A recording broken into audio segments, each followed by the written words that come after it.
Hey, welcome to Live from Dennis's house. We got an awesome show for you today. We got a whole bunch of special guests, and we're going to be doing Pink Floyd, Meddle. We'll love you a copy, Mike. Right. We got a whole bunch of copies of this one today. Whoa, look at that. So my guests today, I'll go around in a circle here. We got J. Edgar Hussey, also known as Mike Hussey. We got Bobby O'Rourke. We got Chino back there, a.k.a. Alex Steele. Jimi McNally. Another Jimi McNally. And we got in the corner, who do we got over there? Oh, Jeff. I forgot Jeff Campbell's back there. No, and we are going to be doing Pink Floyd Meddle. And Mike Hussey chose this album, and he's going to fill us in on why he chose this album. Go. Because I didn't want to do Pink Floyd, but Bobby forced you into that's it? right. But I didn't say anything. But in discussing it, though, we were going to do Dark Side of the Moon, or Dark Side of the Moon, we were going to, or The Wall, and I didn't want to do The Wall because this album, I don't know. When I grew up, I had this album at my house, and I think I was the only one that had it. Obviously not. Not because you always wanted to be like me. But here it is, though, because it is a good album, and this is a transition album where you That's really perfect. hear. Right. Perfect way to put that. I wrote that in my notes. Oh, did you? This was the transition between Syd Barrett and all the psychedelicness and the craziness into Dark Side of the Moon. One of the most perfect albums of all time. And if you listen to this album, you can really hear a lot of the next few albums in this. Yeah, exactly. It's like, and this is the one where David Gilmour found his voice and was writing and singing, and this was, listen to that. I'm gonna cut you into little pieces. Yeah, he used to scare the crap out of me when I was a little kid, man. That's my father. And actually, they did that with that's not a natural voice like I just did. They did that with somebody speaking regularly, and they did that in the studio with speeding up and slowing down the voice. Sure they did.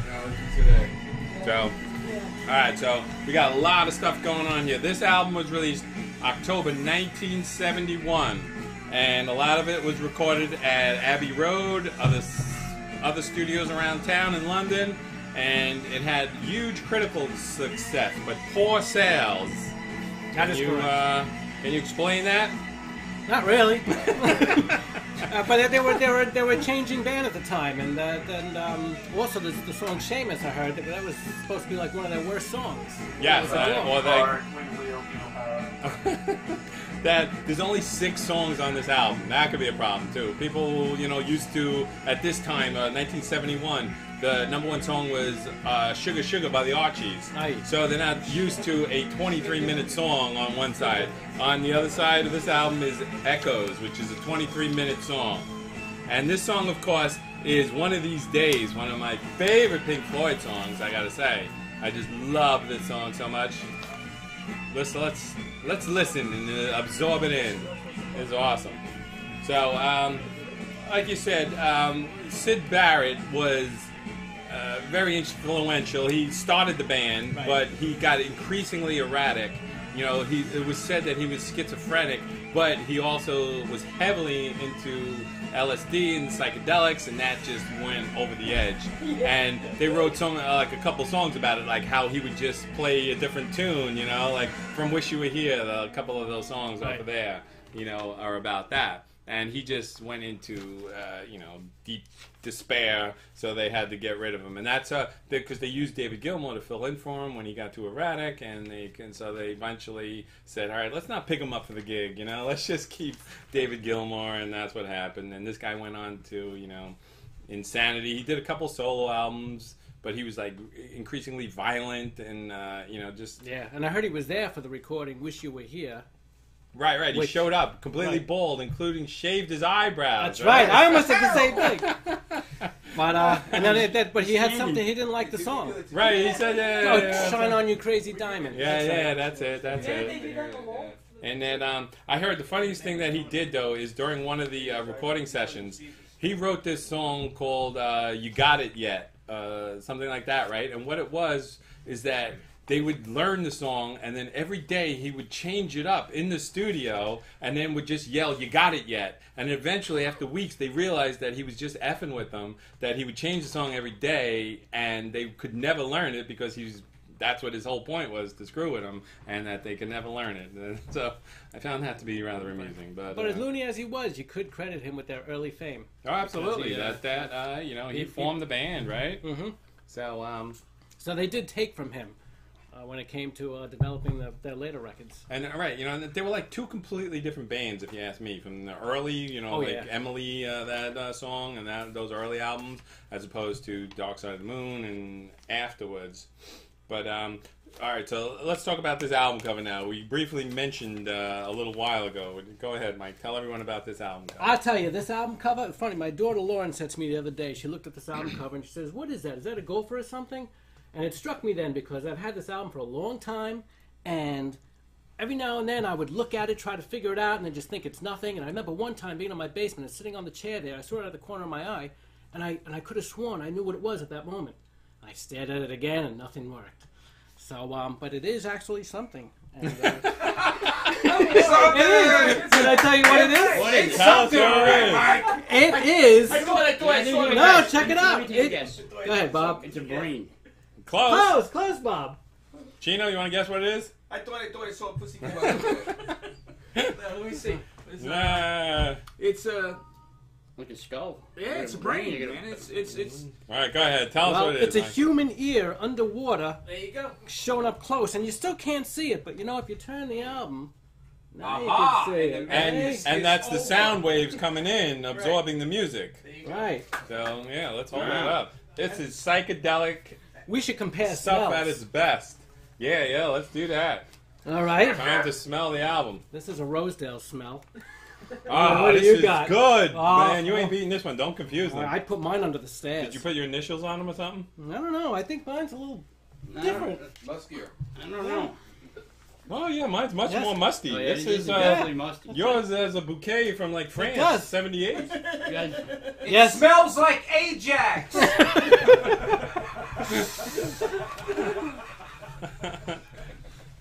So the one with the album cover in there is very subtle.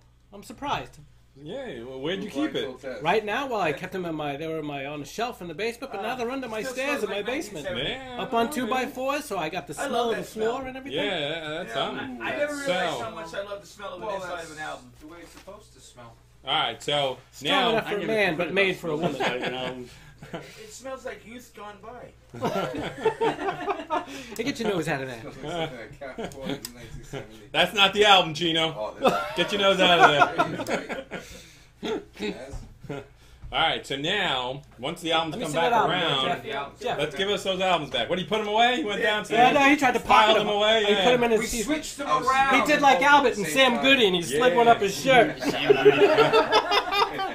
He walked out. Or that picture that we have of Albert stealing my cassette tape, upstate New York. Is it a picture? I know it was him. Really? Yes, What tape? the White Album. Ooh. Alex, you have that picture too. Shame. Putting him into his knapsack in the lean-to. All right. I'll show that on the show. Don't you think I won't, Al?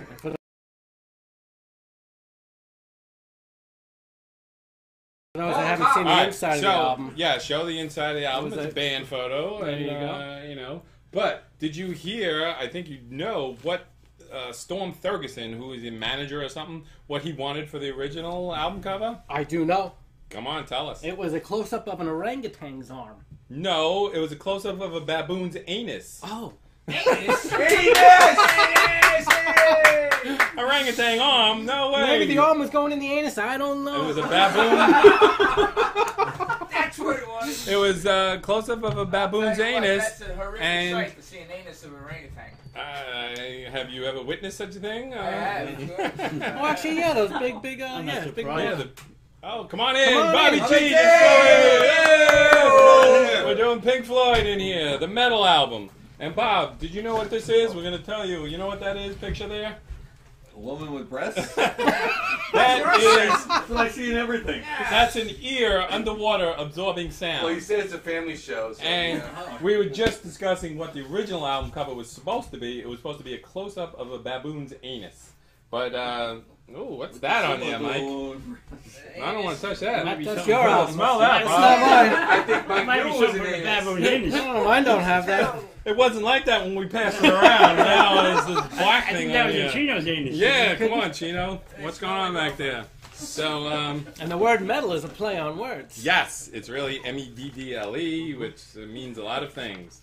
So we were discussing before that, the 6 songs on here, side 2 is just completely, the song echoes, 23 minutes, nothing but that. 23 minutes. Yeah, exactly. Yeah, mine has no pops because I never really And, listened to it. we just listened to one of Are these they- days, are they one of the my first and only favorites. band that ever played 23 minutes? No, like Allman Brothers did, and Jethro Tull, a You gotta lot of say bands it's did. Grateful Dead, too. Yeah. So let's go back to Rosedale now, because everybody in this room is from Rosedale. Mike, Bobby, Al, Jimmy, Jeff, Chino, Bobby. So we're going to talk about how we met and how we knew each other and all this kind of stuff. Like we were saying before, me and you, Mike, we were in the same kindergarten class. Miss Lazar, remember her? Mrs. Lazar smokes a cigar. And she had a strange odor about her. You recall that? I do because I sat right next to her. I was her favorite. And I I was got used not. to it. I remember You were the recall, last. I was once pinched on the ear with these little sausage fingers of hers. I was emotionally scarred for life in that. So anyway, you drifted away after kindergarten, and we didn't know each other again until high school. That's right. So you went to Catholic school, and like we discussed, I went to 181, and the rest is history. So now, how did we all become friends again in high school? Let's try and break that down. I think I know how it happened. You lived in the park, basically. You and That's Bobby right. lived in the park, and Jimmy, you guys lived. Your house, the backyard was was the park. That's right. When we were punished, we weren't allowed on the other side of the lake. That was good. So go ahead, tell us, break it down for us how we all met each other. Actually, I just Bobby Bobby and I were friends for a long time. Yeah, but but Yeah, I you think- guys were childhood friends. We were childhood you friends. lived next yeah. door or Well, something. No, we around the block. around the block? corner. I was one alley over. I think we Oh, just okay. liked trouble and we found one another, and we always got in trouble His together. dog Lucky bit me once. That's right. Did everybody. Yeah. But then I befriended Jeff, and that's how we'd all tied together. I met Jeff one day. We were talking Just and walking through the park or something? No, at the basketball courts. There was a Yeah, game going basketball on, and I don't know. He was there a few days, and then I just struck up a conversation with him, and then because we were See too how small to play. this all comes along, and me and Right. Jeff were friends, lived in the same neighborhood, so then we all brought it together, and Al Thank was over Jeff. there, and it was... We met in kindergarten, Jimmy. We did? That was you? Yeah. I don't remember anything about it. When you said kindergarten, Jimmy, Yeah, he said he was from the Bronx and wanted to go turn over some cars. The first time, Oh, the that's first time I right. met Was Jimmy. this a graffiti at the school? The first time I met Jimmy, he had He was shoes 5. on, and if I wanted to be in his club, I had to go home and get a pair of shoes too, so we could step on all the little kids' feet. Don't forget, Coach had to like matches. with That's our right. brothers, so, Yeah. I went to Catholic school, and he was like the thing that balanced me out. Good versus And evil. we're both from the Bronx. Oh, that's funny. So it works out good. You guys all came out here. We haven't seen each other in a good 20 years. Nobody Yeah. knows the last time we saw each other. No. But it was been about 20 years. So what have you been doing the last 20 years, Mike? You know, once Let's go day by day. And well, I'm building this submarine in my basement, and no, I still do what I've always done. I do a lot of bike riding. I'm a father and a husband, number one, and just do the right thing. Try to do the right thing. And I Like Jimmy understand- taught me. Hey, everyone, Coach, that mic, You got thank some points you. with that Do the one. right thing. Well, I'm a commercial photographer. Portrait's a specialty. I was married, but I'm not now, unfortunately, although I wish I were. I have 2 extremely beautiful children, Leonard and Edna, whom I don't see as much as I'd like to. I only get them on weekends. Just a little. On the other hand, I'm a very good cook, and I'm a lot of fun at parties, people tell Sounds me. like you lead a rich, full life, Mr. Unger. Now let's get... And I understand that you wear spandex shorts when you ride your bike. Is That I true? do. I was very upset that last show when you. When I criticize That's people on right. bike shorts. That's right. It's not like- for aerodynamics. It's to be comfortable because you ride on a bike for a few hours and. Wow. Yeah, you got to keep those pants on. I'm telling you, it makes a big difference. I remember the first time I wore those pants, and I pulled up in front of Bambi's on my bike at night. And so I had, here I am. I know I'm showing up in these pants, and Jimmy was so excited. Jimmy was like, "Whoa! Look at those!" Oh my God, he did. I bet you were, Panama Red. They were cool. See? So bad, Mike. still got them. I was wearing them under here, yeah. Oh, wait. And I do wear them. You gotta wear them. You gotta wear Yeah, them. I I don't know don't do it about for that. aerodynamics. I'll pass. See, I was thinking about this, that, you know, I see people sometimes wearing those shorts and wearing helmets sometimes, and I was thinking to myself, I'd rather crash and have brain damage than be seen wearing that helmet around town. What do you think of that? I wear a helmet. I went down one time to save me, but other times the helmet gets wrapped around your head. And last time I wore a helmet, I broke a rib. There you So go. go figure. Yeah, I've heard there's more accidents now with helmets than before because Exactly. Helmets are the leading cause of accidents, I heard. And seatbelts. they say, you know the helmet runs over your eyes, you can't see where you're going, and boom. And when people wear those spandex pants, people look and they cause more accidents. Guy with a dopey helmet on, lovely pants. Yeah, so, all right, what else? Anybody else got anything? Jeff, what have you been up to the last 20 years? Nothing. The end. Jimmy? Chino, you got anything to add back there? Well, go let Jimmy go. I'll be last. All right, think about what you got to say. Oh, I really You guys got any good stories from when we were growing up that we could share on the air? A family show? I So, have nothing to say. all right. I got a feel. All right, Bob, come on, tell us one I story. remember a Go. time Jimmy took a can of gasoline and walked around Dead End Street. It was like a big U to Dead End Street. It went like this. Right? Then he lit it. And it went. But I sat on the other side of it. And the whole Dead End Street was a big U on fire. All right, Jim, well, let's get to the bottom of, like, what would Let's- possess you to do something like I that? have no idea. You did a lot of crazy things that we recall. I Like, was looking for attention. It worked. Jeff, tell the garage story. Well, actually, I found out more details. We cut school. We went into the garage without the family even knowing we're in that garage. Jimmy steps out. He says, "I have to go do something," and he takes a shit in the corner of the garage. No. Wipes it with the loose leaf paper. And yesterday he said he wanted to show it to us. But knowing Jimmy, we weren't going to go for the showing to us. It was the he was going to throw it at us. So he chased his cousin Kenny around the garage. Yes, he chased him. That was Kenny. the first time I ever used loose leaf paper for anything. I just wanted to show them. Not the first time he chased people. They all left me. Nobody wanted to help me. It was a Picasso. It was a book report. His first composition. So you turned that into school the next day? What I did this summer. I couldn't help myself. I was crowning. Prairie dogging. Oh my God. Watch it, he might do it again.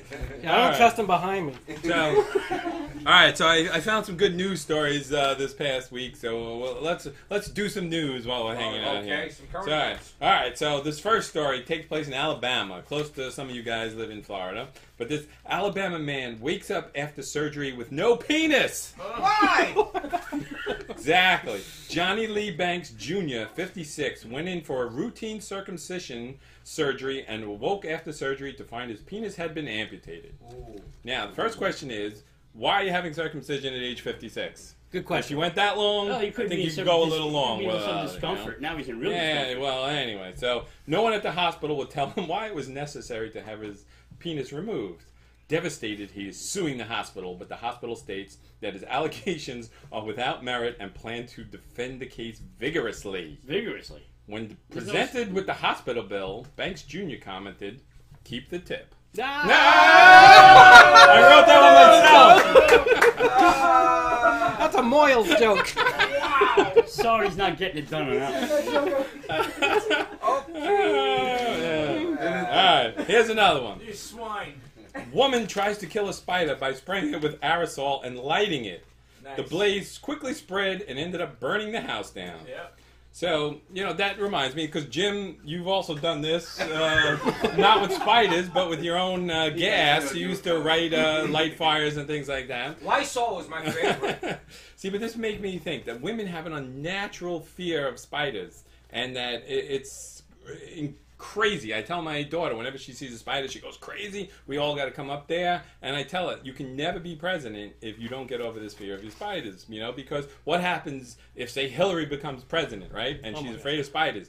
Putin drops a whole busload of spiders on the White House. Next thing you know, Russians are marching down Main Street, Mike. I know, I'm more scared of Hillary. That's why women cannot be president. She will be the next point. president. What do you think of that? She's like a black widow. I said I'm more scared of Hillary. So, did you all agree with that? Everybody, I agree. You gotta not afraid of spiders. Not that I know of. No. Bob, is your wife afraid of spiders? Yes, she is. Exactly. They seem to grab you by the arm, which doesn't help. Yeah. So, all right. So we got another one. This one's right up your alley, Bobby O. Rourke. South Carolina mom calls 911 after catching her son, 15, watching porn on the living room TV. I don't know. Didn't that happen to you once? Mom came home and she said, "Oh my God, Bobby! I come home to find my son treating his body like an amusement park." What movie is that from? That was Seinfeld. With George. George With the Glamour magazine. George Costanza. Didn't you tell us that story, Bobby? No, it wasn't. I'll put up the video later. I have a video of that, Bob. I don't understand you. I really don't. You have nothing better to do at 3 o'clock in the afternoon? I go out for a quart of milk. I come home and find my son treating his body like it was an amusement park. Ma. Don't give me Ma. It's a good thing I didn't hit the table. I could have cracked my head open. People can hear you. Too bad you can't do that for a living. You'd be very successful at it. You could sell out Madison Square Garden. Thousands of people could watch you. You could be a big star. All right, Mama, that's enough. I want you to go see a psychiatrist. No, I am not going to see a psychiatrist. Why? Why not? Why won't you go? Because I don't want to. I'll include that one. All right, here's another one. The great stories. This week had so many stories, Mike, I can't tell you. Norwegian man crashes car after wasp stings his crotch. I'd crash the car, too. Uli van Svendersen felt something on his inner thigh, and I made that name up. I forgot what the guy's name was. He was very good. I just said Uli van Svendersen. He felt something on in his thigh, and then was stung on the genitals and lost control of his car, crashing into a boulder. Vehicle suffered extensive damage and was towed away. Oli was not injured. Condition of the wasp unknown. I still feel worse for the guy who had the amputation. Yeah, right? What would you rather have? We're going to have this test later. Well, is it... Would you rather have a circumcision or stung on the genitals by a wasp? Stung on the genitals. All right, Mazza, go get us a wasp. Yeah, but Chino, you got a knife, right? Then I'm going to end up in the hospital getting a circumcision. I do the circumcision. All right, here you go. Here's another story, Bob. You read this one before. An Oklahoma woman shows up to her first day of work as a high school teacher, drunk and not wearing pants. I heard this. I wish she was my teacher. No, did you see the picture? You don't want to. No, I didn't see the picture. No. In New York, she did a raise. Oh, yeah, they wouldn't fire her in New York. Her name was Mrs. Lazar, apparently. Yeah. You get transferred. So, yeah, you want to talk about that? You want to discuss That was like all Miss the Lubell. I remember her. Miss Lubell That, is hot. what about all these teachers now carrying on with their young students, their male students? Yeah. What's up with that? That never went on when I was a kid. Because it's wrong, because they can get away with it. It's a shame. They can. But then if you listen to Sting, he had the same, don't stand so close to me. I remember Miss Lubell used to put us under her desk when we were bad. It may have happened in the past, you just don't. That's a punishment? Yeah, she used to wear dresses, and when you were bad in her class, she would say, Chino, come up to the desk. And she'd put you under her desk. We're talking about reality now, Chino. Now you're a fantasy world. This is real That was slow. real, man. This leads into fornication. Yeah, that's right. And then she made me stay after school and hit me with the pointer. So, all right. So, another thing in the news that I wanted to discuss: Ebola. Are you for or against Ebola, Mike? You don't know how to answer that question, do you? No. Well, anyway, We don't I'm want going to Ebola. tell you that this really pisses me off. That these people went down to Africa to treat people with Ebola. They end up getting Ebola because that's what's going to happen when you go there. And now the taxpayers have to pay millions of dollars. We got to bring these people back to the United States. We got to treat them. We got to risk all our lives because they said, "Ooh, we're going to be great people and we're going to go treat people in Africa." Well, you should have stayed there with the people after you got the Ebola. And you know those people don't get to come here for treatment. No, Why they you? have a nice hospital there as well. Exactly. I heard a spin on that, though, because if you go there with experimental drugs and you experiment on black people and it doesn't work, there's fallout for that. So you bring 2 white people here, you work on them. If it fails for them, okay, that's politically correct. Wow. No great loss. No great loss. But if it works for them, now you can go back and. That's a very controversial thing you're saying. It is. Here, It gets pretty deep when you really think about it. You're going to stand behind this statement? Just another spin With the to fallout? consider. Are you going to take the calls when they come in? And I'm not for angry bringing letters? it here. They have plenty of good hospitals over in Nigeria. Remember, his name is Michael Hussey. Yeah, I'll put his address up later. What do you mean plenty of good hospitals? We have bathrooms. They got His phone number hospitals is over there. 1-800-BEND over. Alright, so we're going to listen to a little more Pink Floyd now. All right. It's still this song. I love this song. I got a story that goes with this album. We were in our basement. Go ahead. Often we listen to this album. So we're drinking Bud Nips, right, Bob? Okay. Bud Nips in the basement, and I got a Bud Nip on the fire mantle there. Must have been there for about 5 years, and it's like a science experiment. There's stuff growing out of it. Yep. So we're down there playing pool and whatnot. Bobby takes a big swing. Oh, no! See him. I drank Monk. It's like, that wasn't right. Oh. I'm like, what the hell you got that in for? Did you throw up? He got so sick that night from I my tongue. think I spit all over his pool table. Oh, man. But it wasn't a good thing. I did clean up the empty beer bottles after that. Oh, it was. Yeah, this Oh, was. that's horrible. It was penicillin. Yeah. I didn't mean for that to happen. My but friend's it did cousin happen. died that way. Did you know that? I'm sorry to hear that. Yeah. So, very sad story. From drinking moldy beer in Hussey basement. Yes, it was actually Mike has done this to many people. He's serial poisoner. Yeah. And that's where Ebola came from. Yes, that's exactly it. And That then might Mike cure- had the first monkey that bit my other friend's cousin, and he got AIDS that way. Actually, that mold might have cured Ebola. Maybe you're onto something. Did you know that, Al, did you know that the baboon's anus they used for the original cover, he was the baboon that caused AIDS in Africa? I knew. Is that right? Is he the baboon that had... I googled that. He was the baboon that had sex with the first male steward? The show is very educational. Yeah, see, you learned so much on this show. Isn't it awesome? Yeah. That's how it went. The first male steward of the Talking airline. to the megaphone, Chino. We can't hear you. Who's got the megaphone? You got it. Ah, Jesus, Mary, and Joseph. Everything I worked for down the drain. The first male steward of airline industry had sex with that baboon. And that's how we contracted and spreaded the... We signed a Is that contract for that? true? That is Jeff, true. did you know them? Jeff was a steward at one time. Jeff was the second male steward. I was the first. I was always the Jeff first. talked him into it. Go ahead. What could happen? But I worked. What's the worst that could happen? That's why you haven't seen me in a while. Now you know what I've been doing for the past 20 years. Hiding from the baboon. He's been having a love affair with that baboon. So, all right, let's listen to some more Pink Floyd. What does anyone want to hear from here? Want to hear Seamus? Because we talked about that before. Shameless? Seamus was about Steve Marriott from Humble Pie's dog. Yeah. So let's. Who was it? talking David about Gilmour that had to before? babysit him for a while. What number is Seamus, Al? Seamus is number 1, 2, 3, The 4, last one. 5. Actually, I play this at home, and the dog does react. Dog wants Carry to on the know show what's without coming. me. I need. Cover me. All right, we were talking about operations and circumcisions and all that kind of stuff, and it made me think about when I was over at Jimmy's house, Oh, Jimmy. and Jimmy was gonna pierce Albert's ears, and he did, didn't he? Right in the kitchen there. Oh my god, I love this story. Albert's ear blew up like a piece of cauliflower. Yeah, tell that one. Yeah. How did he do it? Tell us how he did it. Stuck in the ear. Well, Jimmy's talking about like he knows what he's doing, and he's heating up this pin on the oven, and your father George is just like, leave Albert alone, and I can't believe you let him do it. Like, I don't know, you wanted your ears pierced so bad. Did he use a potato or anything, or just jammed it through? Grandma jammed came it down. through. Grandma came down and she was like, "Leave Albert alone."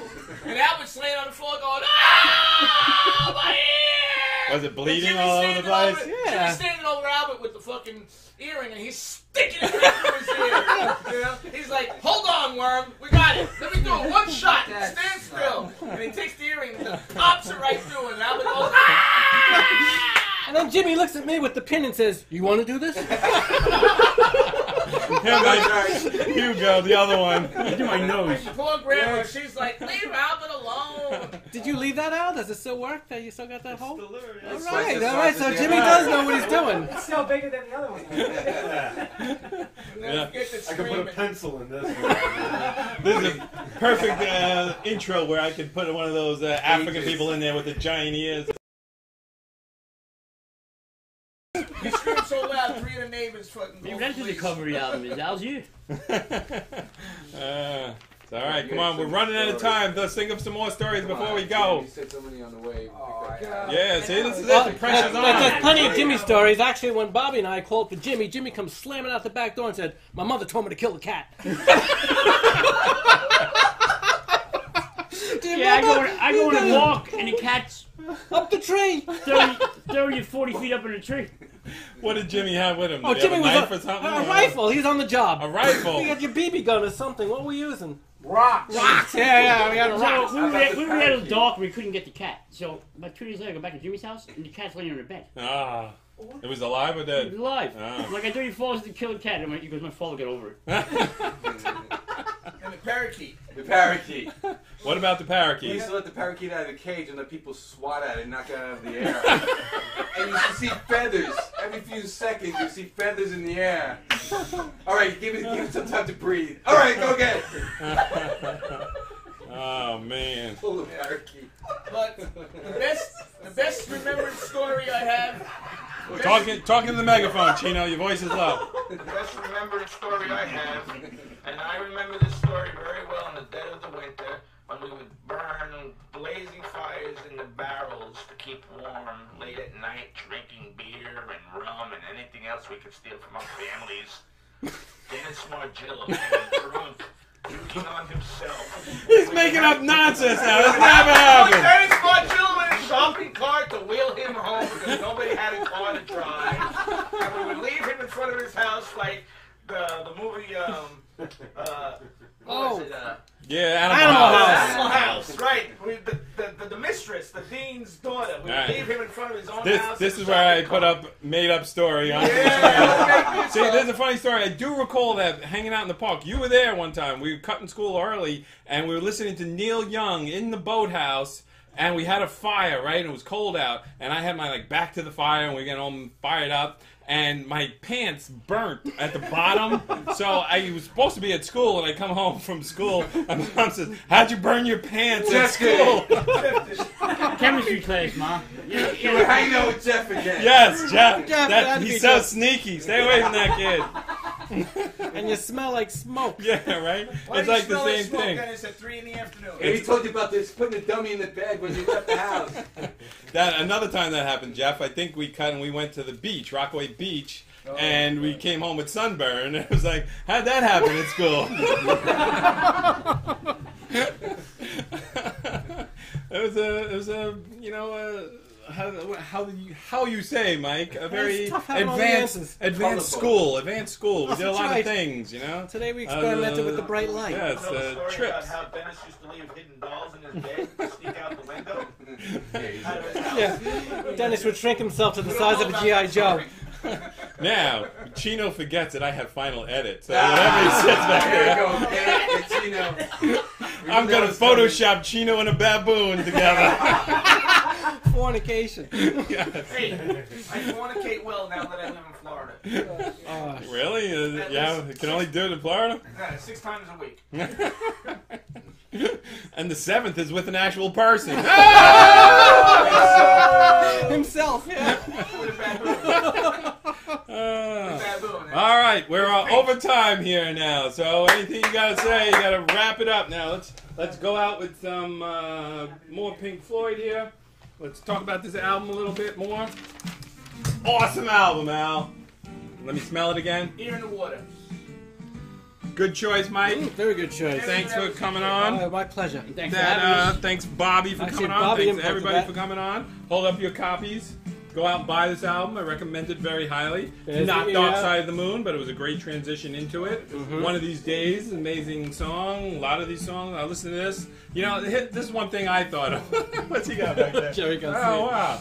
That if you never did drugs and you want to know what it's like, listen to Pink Floyd. Or ex-Chino. Yeah.